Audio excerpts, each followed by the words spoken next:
Il était une fois rien. Juste un vide profond, silencieux. Et puis, une voix, celle de Dieu. Une voix qui allait tout changer. Voici l'histoire de la création du monde, racontée comme jamais auparavant. Dieu dit que la lumière soit. Et la lumière jaillit, brillante et pure, chassant l'obscurité. Dieu appela la lumière jour et l'obscurité nuit. Et ce fut le premier jour. Puis Dieu sépara les eaux et créa une immense voûte qu'il appela ciel. Un ciel bleu profond, étendu comme un dôme au-dessus du monde.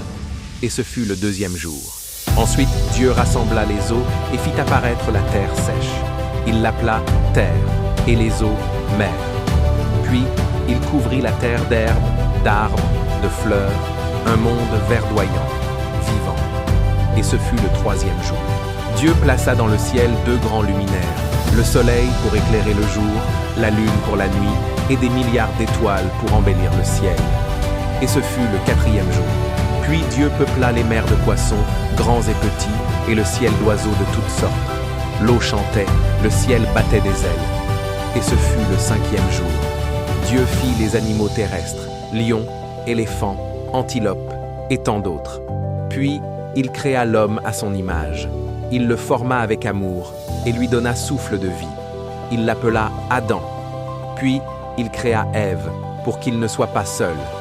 Ensemble, ils vivaient dans un jardin parfait, l'Éden. Le septième jour, Dieu contempla son œuvre et il se reposa. Il bénit ce jour et le déclara saint. Tout était bon, tout était parfait. Depuis le commencement, cette histoire nous rappelle que nous sommes issus d'un acte d'amour et de puissance. La création n'est pas seulement un récit, c'est une invitation à contempler, à respecter, à aimer ce monde que Dieu nous a confié. Et toi, que feras-tu de cette création ?